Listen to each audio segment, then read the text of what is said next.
Hello, Chris. How are you doing? Hi, good. How are you? Good, good. Thanks for willing to talk. Yeah, of course. Yeah, so I could just jump around a little bit before getting to Star Rail. Yeah, for sure. So just to start off, was voice acting specifically what you always wanted to pursue? Um, I think, well, I started out doing theater.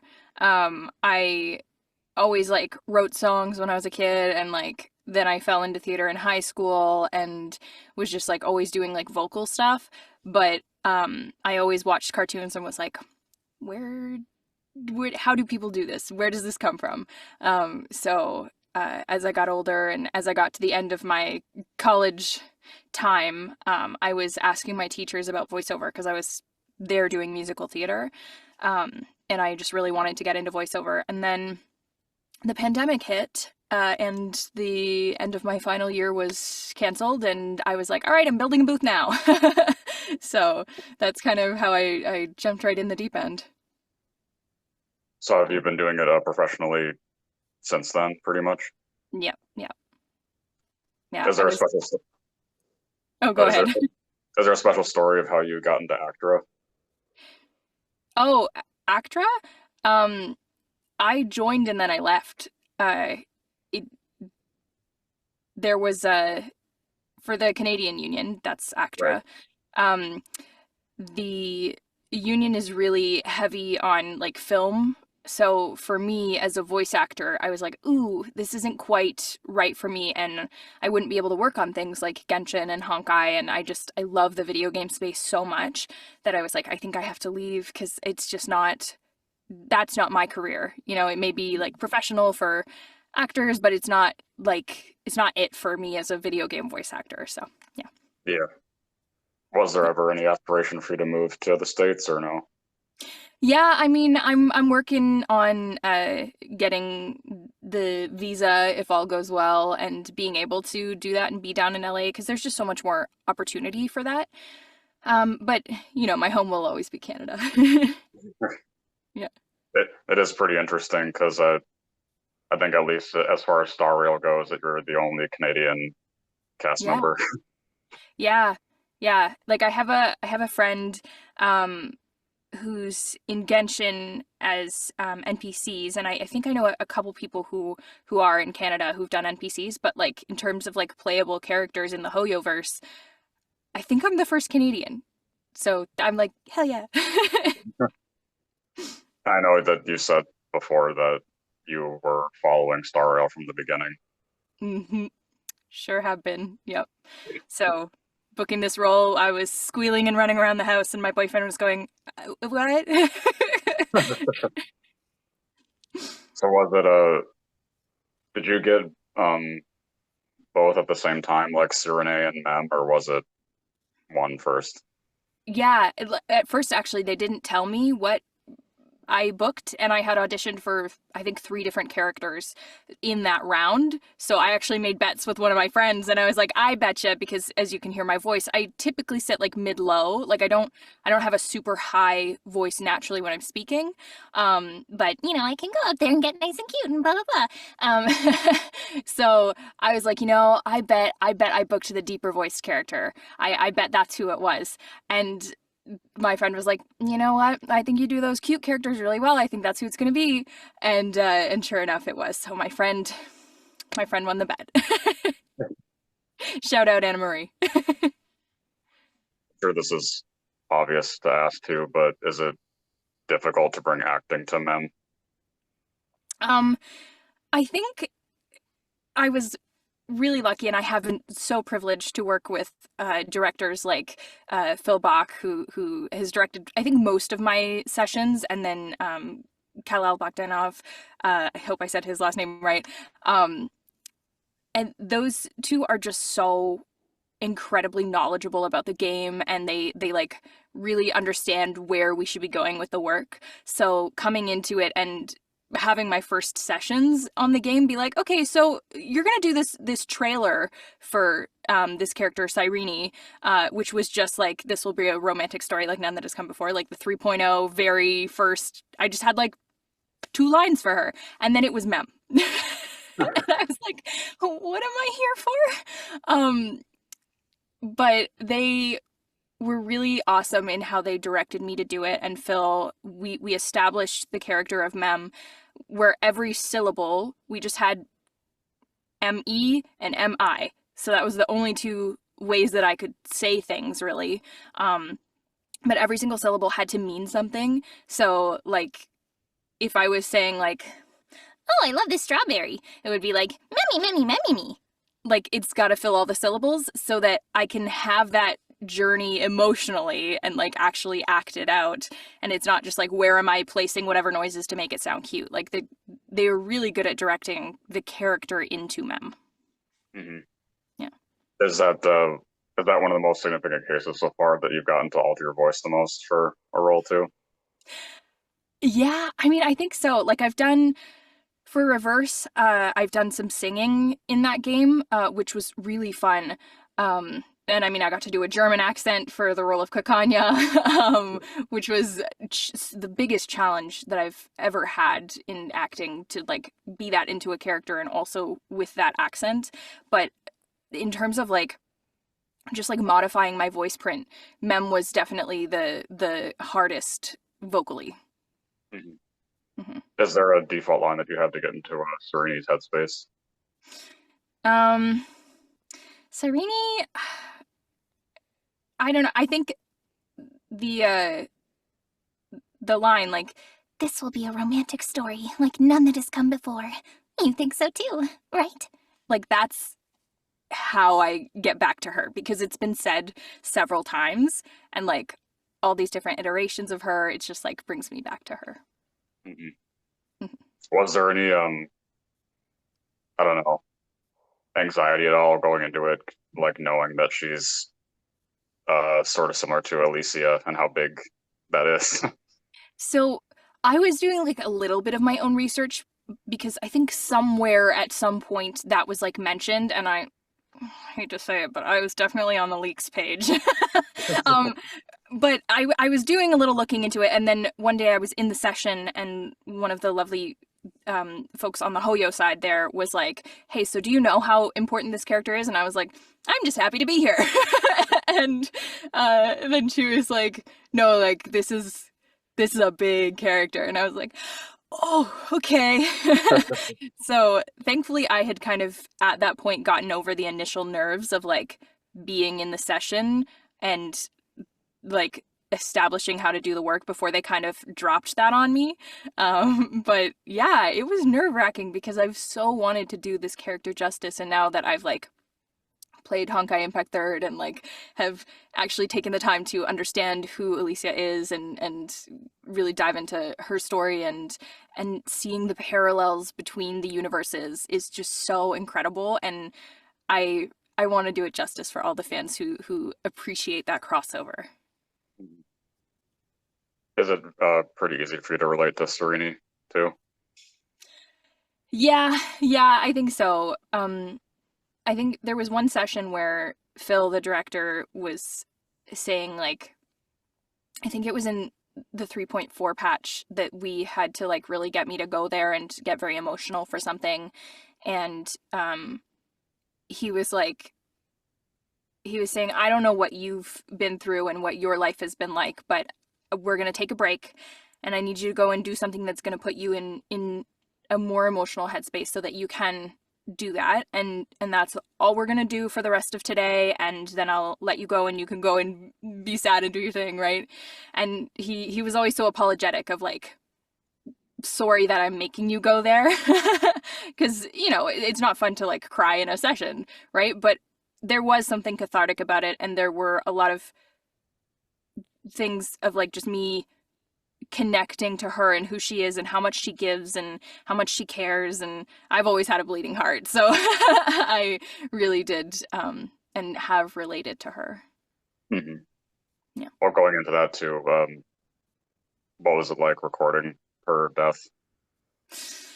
Ooh, her scene with Finan uh was so emotional and like so heartbreaking because of their friendship and because of like how much she knows she's hurting him too.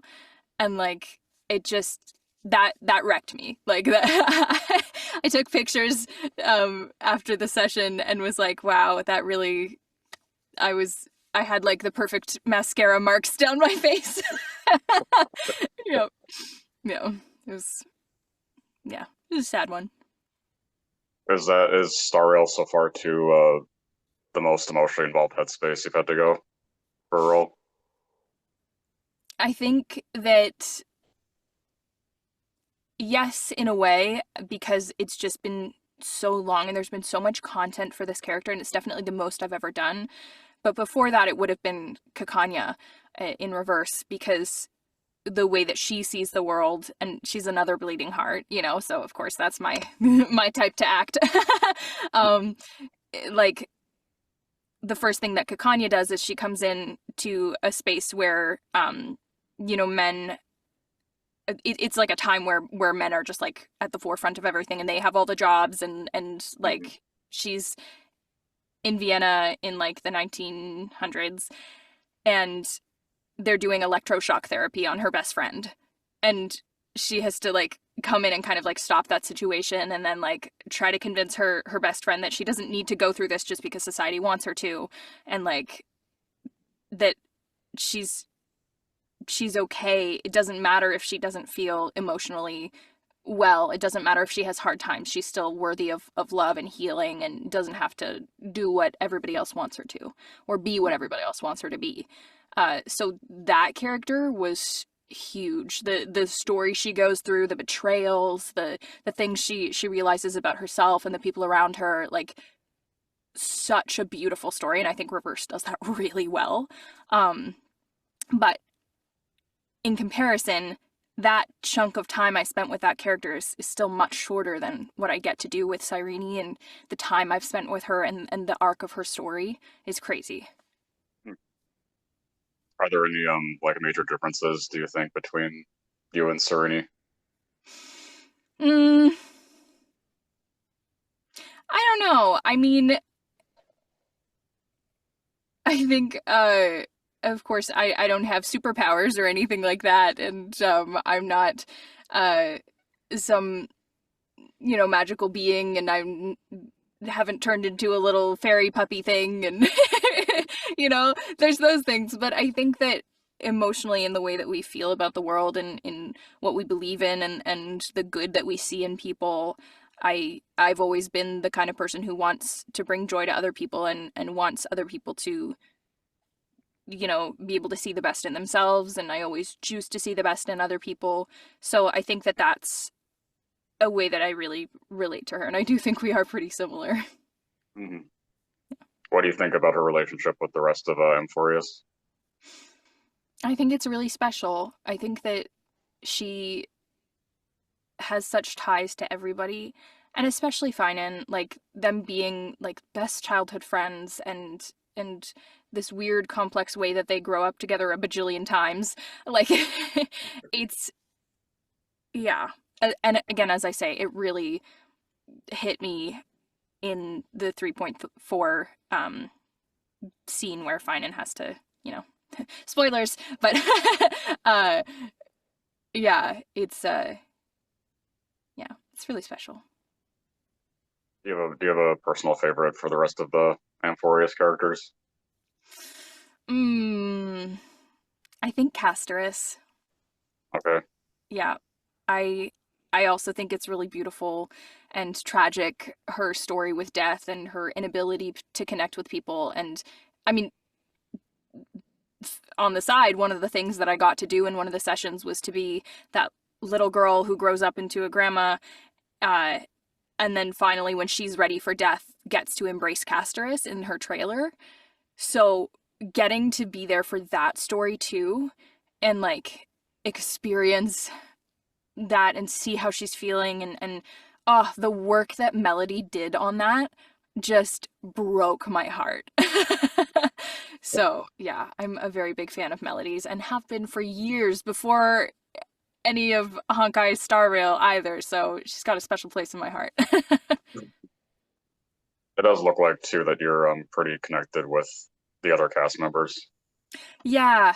Oh, it was so special to get to meet Hayden and Josh and Gabe. We all met up in LA when we did the Anime Expo panel for Honkai Yep. Star Rail. And like the first night, we all just kind of like we went out to Hot Pot and had a great time, and we got to chat with Sevi and Braxophone and Alejandro Saab was there too because that's Hayden's partner, and it was just lovely. Like they're all just beautiful people, and it was such a joy to get to be a part of. I was honored. Mhm. Yeah. What did you with Serene's like newest design? What did you think when you saw it the first time? Uh, I got to see it before everybody, even the leakers, and getting to do. I think it's like that scene is out now where she like turns around and it's the same like this will be a romantic story kind of scene, but it's her grown up, and I saw it and I was like, oh my god, because she's absolutely gorgeous and ethereal and just all the things. Are you planning to stream it once she's out? I think I might have to hop onto a friend's stream or something because like I mean I have this cool little booth set up, but I don't like I'm set up for voiceover. I'm not really set up for streaming. Maybe eventually I'll do it, but it's just yeah, I might hop onto someone else's stream. So with I did want to ask about Genshin too. Was that any more special of a audition, or was that also kind of general? That ended up being so random, and I had been working with Brooke Chalmers privately because I wanted to just improve, and I said to him at the end of one of our coaching sessions, I was like, listen, man, I know that you do casting for Genshin, and I really, really, I would love to be a stick, a rock, anything. It's just been my dream since that game came out. I think I was like maybe like 2 months after it released because I was like, this game's so popular. What about it? Like, and then I fell in love. Um, and and so I was, saying that to him, and he was like, well, actually, I have to cast some NPCs, so maybe, yeah. How does blah blah blah character sound? And I was like, I'll do it, and that ended up being Ronova, the god of death. So, yeah, I feel so privileged, especially because we've known about the shades since the beginning of Genshin, and like they've just been talked about and in the air, and now we got to see a physical form that dropped while I was in LA, and I was like, uh, I couldn't function. I was like, that didn't. This is so cool. Yeah, yeah. So just totally nerding out over both of these games. Is that more with Renova? Is that more of just playing a character? Um, I mean, Renova too, like, there's a lot of complexity to her, in how she feels towards what she's doing, and, we don't fully know, I don't even fully know how much of it is her choosing to betray Celestia because she wants to help the world and having to be the bad guy, or if she, is the bad guy and something in her is telling her not to do that. Like, we don't really know where she sits on that, but what we do know, or what I do know, is that she does have love for the world. It's just that things are complicated. And I think those are the best kind of characters to play because we're only going to get further into her story and find out why it's complicated. Mhm. So back to Serene, is there something that you would hope to see for her character? I listen, I hand God, I literally know nothing. Um, but I really hope that she comes back. My dream would be for her to come to the Express. Like, I wish. um, I just want her to stick around in the game, and that would be so special. But I get it if she doesn't. There's already a full cast of people on the Express.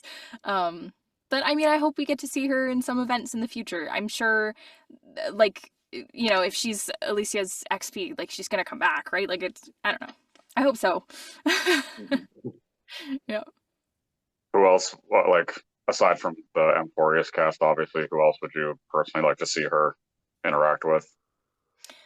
Um, Branya, because Branya is like personally like my favorite character in the game, and I love her story and her arc.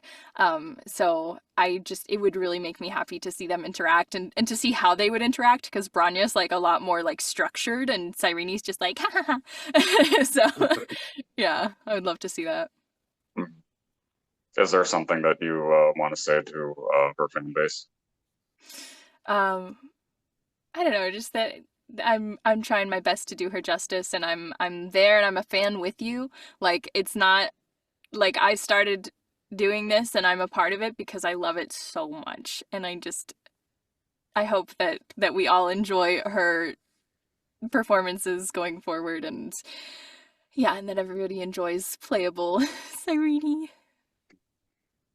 I didn't even know until like after we connected about the Mm. kind of stuff that you do on TikTok. That's really funny. Oh, yeah, literally, like I was just talking about like my process for warming up for Mem, and doing like stupid little vocalizations just to kind of like warm up that placement, because I speak kind of in my throat, in my chest, but like you have to speak up in your nose for Mem, and it's got to be a lot more up here, and I do have to like warm that up. So I'll do like songs and stuff for that, and then everybody was like making song requests, and I mean, I put it out there, but I didn't Yeah. expect to actually have people requesting songs. Um, so I've been having a lot of fun with that. Mhm. How do you think Serena would respond to finding out about a fan base for herself? She'd be like, "Other fans of Pretty Girls?" Yep, yep. I love it. So the way that I end every interview is always asking, "What do you want your legacy to be?" uh, I don't know. I don't need a legacy. I just want to be a part of it. I just want people to have fun and enjoy the work that I do, and feel more connected to video games. That's kind of my goal. Well, thanks. I'm glad that we got to do this. Yeah, yeah. Thank you so much for reaching out. Yeah, I can send this to you once I have it posted too. Perfect. Yeah, thank you. Okay. Have a good Yeah. rest of your day Yeah, have a great day. then. Bye. Bye.